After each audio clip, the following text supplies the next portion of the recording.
bulan Ramadan tanpa spirit, tanpa ada nasyad, tanpa ada rasa semangat, tanpa ada saum, maka tak akan merasakan indahnya bulan Ramadan itu. Maka semua yang hadir hari ini, atmosfer keluarganya sudah menjadi atmosfer keluarga Ramadan. Pasangan suami istrinya penuh dengan nur Ramadan, buah hatinya juga sama, di situ ada cahaya Ramadan. Maka semua yang hadir hari ini, kalau kita mengenal spirit, teringat ketika kita membedah sebuah cerita. Kalau kita menuju ke satu tempat yang bernama Kepulauan Solomon. Kepulauan Solomon itu adalah negara termiskin se-Asia Pasifik, jemaah. Mereka tak punya handphone. Penduduk di sana mereka tak punya gadget seperti kita di sini. Penduduk orang Solomon yang negara termiskin se-Asia Pasifik ini, mereka tak punya rumah yang layak seperti kita. Tapi apa kelebihan orang Solomon? Mereka punya spirit. Mereka keluarganya kecil, jemaah. Mereka juga ada yang merasakan nuansa Ramadan, tapi mereka syukur. Mereka tetap bersyukur walaupun dalam suasana yang sempit, walaupun di tengah wabah yang menghimpit. Tapi nur Ramadan tetap bersinar di tanah Solomon. Apa salah satu semangatnya orang-orang Solomon? Jemaah, andaikan saya munculkan satu gambar. Ada sebuah niat dan giroh yang luar biasa dari warga Solomon. Di situ ada pohon yang sangat tebal sekali. Di situ ada pohon yang benar-benar kuat dan tebal. Dan kemudian rimbun pepohonannya. Dan saat itu orang-orang Solomon ini ingin menghancurkan pohon ini. Tapi mereka tak punya alat. Keluarga Solomon ini, mereka tak punya alat. Mereka tak punya gadget. Mereka tak punya alat sensor digital tadi untuk menghancurkan pohon ini. Tapi mereka punya spirit.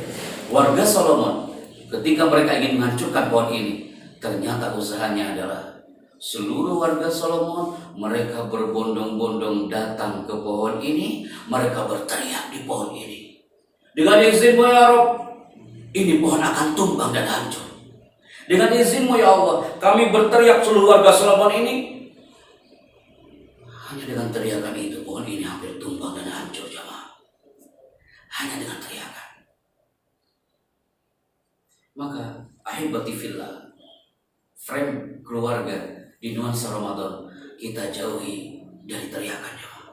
Selain kita berteriak kepada Allah Azza wa Jalla, saya yakin teriakan itu akan menghancurkan hormon negatif dalam jiwa raga kita. Seperti teriakan orang-orang Solomon bisa menghancurkan pohon itu. Apalagi nuansa keluarga ahibati fillah. Jangan sampai di rumah itu muncul teriakan-teriakan yang negatif yang bisa menghancurkan hormon atmosfer keluarga itu, apalagi mengurangi nuansa Ramadan.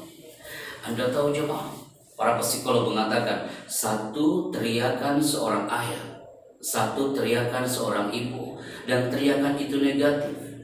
Ternyata satu teriakan itu bisa meluluh lantakan, menghancurkan jutaan hormon anak di depan kita yang diteriakin itu. Pohon aja bisa tumbang jemaah, apalagi manusia. Wa khuliqal insanu dha'ifa. Manusia itu diciptakan lemah. Maka ikhwani wa ahibati fillah, spirit layaknya spirit orang Solomon, mereka tetap punya giroh untuk meraih mimpinya. Ahibati fillah. Maka tidak bisa dipungkiri, keluarga adalah sumber energi dalam Ramadan. Al-usrah lahu quwwah fi Ramadan. Keluarga mempunyai power dalam Ramadan. Apalagi suasana pandemi seperti hari ini. Salat tarawih dengan keluarga berjamaah di rumah. Buka puasa tidak ada lagi bukber bersama komunitasnya, bukbernya dengan pasangannya dan dengan buah hatinya. Salat tarawih berjamaah, sahur berjamaah, kadang salat 5 waktu pun mungkin berjamaah di rumah jamaah. Ini nuansa 10 terakhir bulan Ramadan yang indah sekali bersama keluarga. Maka ahibati fillah, setiap keluarga itu unik, pasangan unik, buah hati pun unik, tidak mungkin karakternya sama. Dan ini kalimat yang baku dan tidak bisa diganggu-gugat jemaah. Anda teringat, dan kami pun pernah teringat ketika seorang ulama yang bernama Al-Warraq. Siapakah ulama itu? Al-Warraq, dia mempunyai anak perempuan dan anak itu cacat jemaah. Anak itu berkebutuhan khusus. Anak itu bisa dibilang mungkin special need hari ini. Tapi apa yang terjadi? Sekelas ulama Karena dia juga manusia jemaah. Dia merasakan capek, dia merasakan letih untuk mengasuh anak perempuan yang cacat ini. Akhirnya dia berdoa di hadapan Allah Azza wa Jalla. Ya Rabb, kami mengadu kepadamu ya Allah. Kami sudah capek mendidik anak perempuan ini ya Allah. Kenapa kau berikan anak yang cacat kepadaku ya Rabb? Ana udah capek. Fa'atamanna mautaha. Daripada seperti ini ya Allah, cabut aja nyawanya ya Allah. Anda tahu jemaah, doa seorang ulama mustajab. Karena dia capek mendidik anak dan dia berdoa kepada Allah, dicabutlah nyawa anak itu oleh Allah sesuai harapan ayahnya. Famatat bintu, meninggal anak perempuan itu jemaah. Dan ketika sudah meninggal anak perempuan itu, ulama ini dia bermimpi sepeninggal wafat sang putrinya. Dalam mimpinya dia melihat seorang putrinya itu lagi berbondong-bondong menuju surga Allah, yadkhulunal jannah afwaja. Dalam mimpinya seorang ayah itu, ulama al-waraq, dia melihat putrinya lagi masuk surga. Masya Allah, dia langsung dalam mimpinya itu menengadahkan tangannya mengatakan, ya binti, wahai anak perempuan cantikku, ini tangan ayahmu nak. Ajaklah ayahmu ini ke surga bersamamu. Anda tahu apa jawaban dari seorang putri ini? Dia mengatakan, la abi, tidak ya.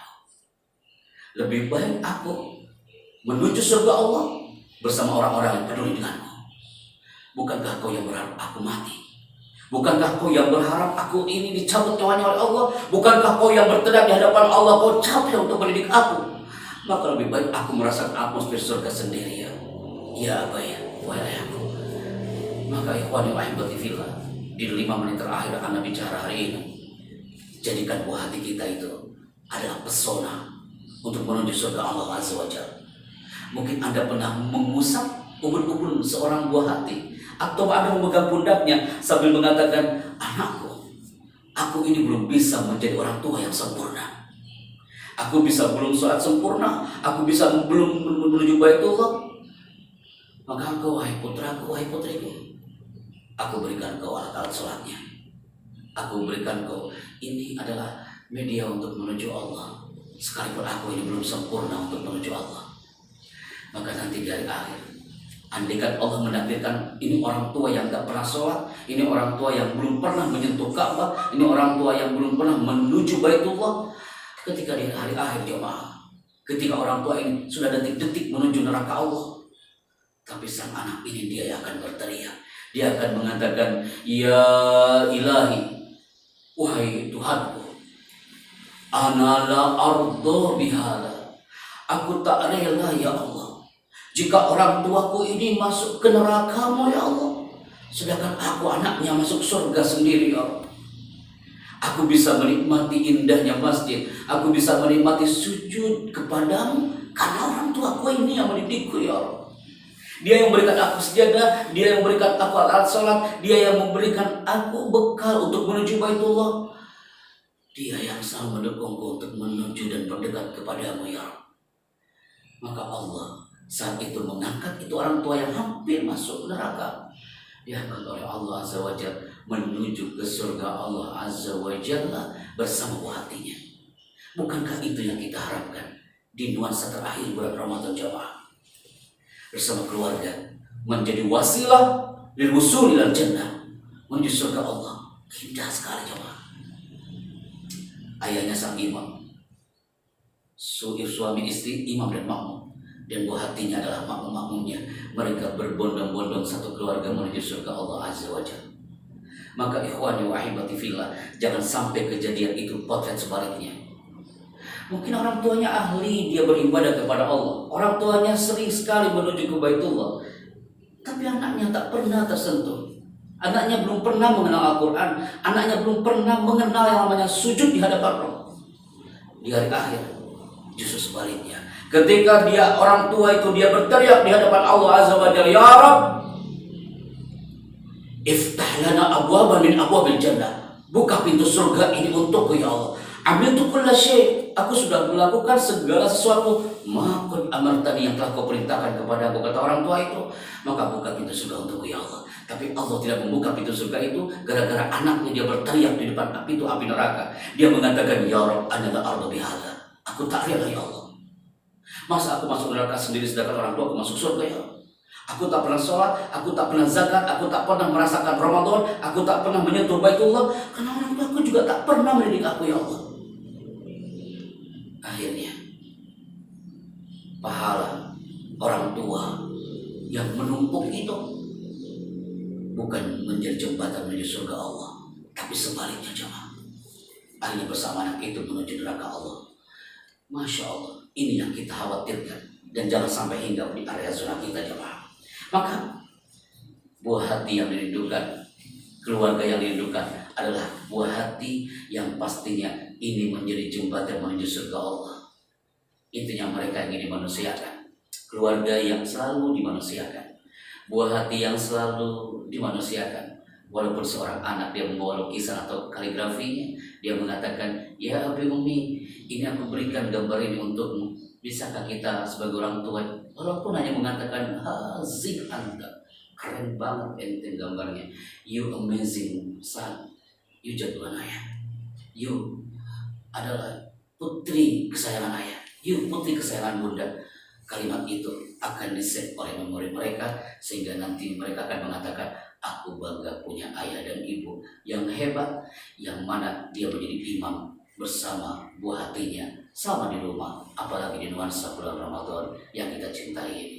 Ikhwani wa ahibati fillah, di 1 menit terakhir di segmen kultum kajian Ramadan, mudah-mudahan jemaah ini bukan Ramadan terakhir bagi kita. Mudah-mudahan kita bisa merasakan indahnya Ramadan sanawat atiyah, tahun-tahun yang akan datang. Mari kita sama-sama berdoa kepada Allah Azza wa Jalla. Ilahi, anta maksudi wa ridhoka matlubi, a'tini mahabbataka wa ma'rifataka ya Rabb, innaka khairul musta'an wa mustaka. Hanya kepadamu kami mohon pertolongan dan mengadu. Jadikan bulan Ramadan ini adalah jembatan menuju Ramadan menanti ya Rabb. Tawil amarona, panjangkan umur kami, wa amar walidina, dan umur kedua orang tua kami, wa ahmar azwajina, dan umur pasangan-pasangan kami, wa auladina, dan umur anak-anak kami ya Allah. Wa hasin amalana, perbaikilah amalan-amalan kami, wa sahih ajsadana, dan juga sehatkan jiwa raga kami. Allah yubarik fikum wa jazakumullah khairan wa as'adana Allah fi darain. Wassalamualaikum warahmatullahi wabarakatuh.